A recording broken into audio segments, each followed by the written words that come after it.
Welcome to Don't Skip the Corners podcast, where we talk business, we talk entrepreneurship, we share stories, perspectives, and ideas, all in efforts to provide you great content to support you along your journey as a business owner and entrepreneur. Throughout each podcast, we'll have a variety of different guests that will share their stories, share their challenges, the adversities that they've overcome, and even their successes. The idea is to create each podcast on a variety of different keynotes that you can take away and utilize in your business practices.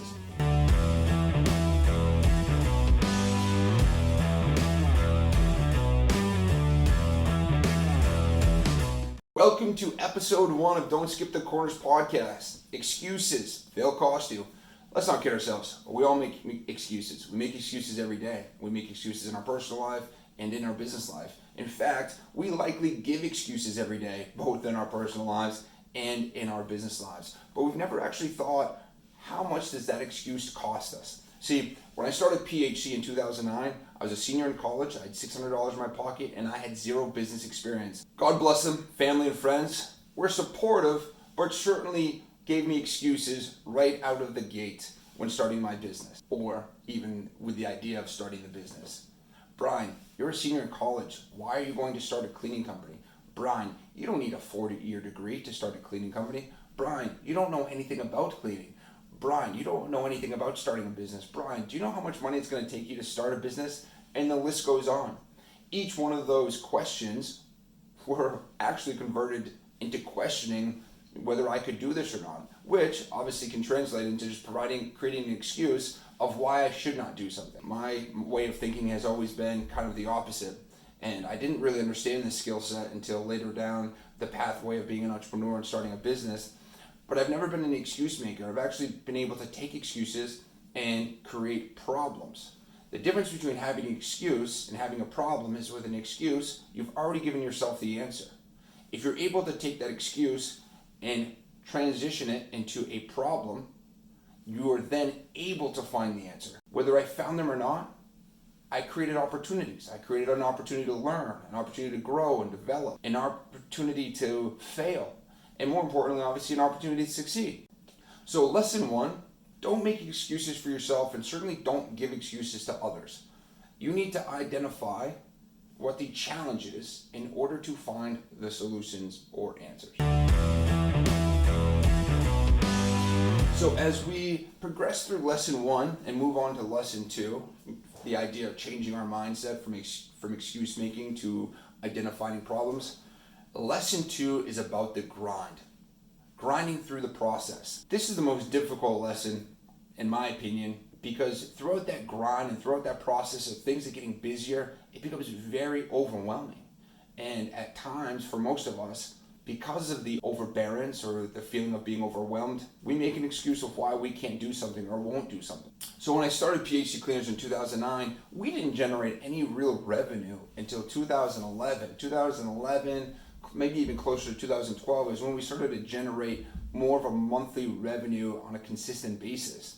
There was a lot of excuses obviously leading up to that point, but even so much so as we started going through that. I had a full-time job because I needed to support myself. I wasn't making really any money. And I was also getting my master's degree. The business started to build and get faster, and I was taking on more clients, and I was working around the clock, 8 a.m. to 2 a.m., 3 a.m., 6 days a week. I was working in the business, not on the business. I was spending more time scrubbing toilets than I was on other aspects of the business that I felt my skill set better set. So there was a lot of challenges that were happening. How was I going to find employees? How was I going to develop processes and procedures? How was I going to be able to keep up with the scheduling systems? How was I going to sustain the schedule that I was currently on? So as an entrepreneur, and finding that skill set of converting your excuse making and just throwing your hands up in the air and saying, I'm not going to do this, or I can't do this, to how do I do this, is really where the success starts to unfold. So obviously I had to learn how to find employees. I needed to learn how to create processes and procedures and then manage employees through those processes and procedures, understand how do we bring additional value to our clients, understand what types of customer service practices and systems do we need in place. So as you find yourself through that busyness and your business is growing and the stresses are increasing, maybe you have a couple of team members or maybe you're by yourself, it's important to identify, I'll say chronologically, the challenges in place. You may not find the answer or the solution right away, and that is fine. I would then recommend moving on to the next one. Typically what happens is as soon as we move on to the next one, we're able to find maybe the solution for the big answer that we've been looking for. So appreciate the grind process, work your way through it, understand the challenges needed, don't get overwhelmed, focus on 2 or 3 challenges at a time. Don't make excuses of why you can or cannot do anything from them. I would also recommend having some sort of calendar system or task list so that you can keep these things in order. And we're moving on to the third lesson for today, managing excuses, being the leader. As your business continues to grow, when you begin to bring on employees and staff or maybe even independent contractors, the excuses become overflowing. Now what happens is you're not just trying to manage your own mindset and the way of doing things or changing the way you think in order to create solutions. You need to change the way your staff members think. Not everybody is born as a natural problem solver. So sometimes when the going gets hard, reasons or excuses begin to erupt of why we can't do something. Again, understanding that not every challenge is going to have an answer. So maybe there's an excuse. Don't give your excuse and give the answer right away. What is the problem? If we can't do something or something is not working, what is the actual core of that problem? And then from there, we can see if we can find the answer to it. Most often than not, you can. So an example, obviously as a growing business and we're going through the quality assurance of our company and making sure that we're providing a super high quality, there are moments of inconsistencies where you might have a complaint or a customer is not happy. Rather than blaming it on the customer or blaming it on somebody else, you go to the core value of the problem. Well, in our situation, the core value of the problem was that a process and procedure didn't really make sense along the cleaning systems that we had in place. And that was where garbage can got missed, or maybe something didn't get wiped down. Whatever the case may be at that point, we went to the core situation. This was happening.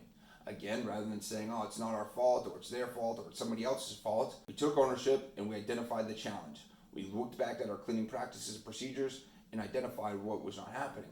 From that, we actually created what we call the 64-point checklist, which is a checklist of just about every surface in a home or a commercial building. This allows us to identify every property within that facility, whether it's the countertops, the floor, the trash cans, the bathrooms, the shelves. If you're in a house, it's the inside of the fridge, the outside of the fridge, the inside of the stove, the microwave, and the list goes on, allowing us to break down every surface point within each room of a facility or a home. Back to the lesson, it's important that you get your employees and your staff members on that same way of thinking. So when there are challenges or when there are things that go awry, rather than identifying excuses of why we can't do something, identify the challenge and can we find the solution? Or if there were objectives or goals that you have in mind, let's say a sales quota or a sales goal that you have in mind. Maybe it seems hefty to an employee or a staff member, but you are trying to grow the business. Immediately there's excuses of why you can't reach those goals. Typically when there are high goals or objectives in place, we just naturally come up with a reason why we can't. But if you communicate to your staff on why we can and provide them opportunities to why, you are now, again, going back to what we originally said, you're creating opportunities for your staff members to learn, to grow, to develop. You're giving them opportunities to fail, but then you're also giving them opportunities to succeed. So through this third lesson, being that leader, managing your staff, helping them change the way they think, even if they don't make that many excuses, change the way they think to being problem solvers, identifying challenges to find solutions and answers, and your business will grow. So as we wrap up the first episode of Don't Skip the Corners podcast, we're going to quickly go over the 3 takeaways and lessons. Number 1, don't make excuses. Identify the problem, find the solution. Number 2, grind through the process, manage the excuses and challenges and problems that you will face. How do you manage multiple challenges and problems at one time? Number 3, changing your employees' mindset to align with your mindset and the direction of your business. Create problem solvers, provide opportunities, allow your staff members to grow, to develop, to learn, to fail, and to succeed. Well, that wraps up first episode of Don't Skip the Corners podcast. Until next time, I'll see you on Don't Skip the Corners podcast.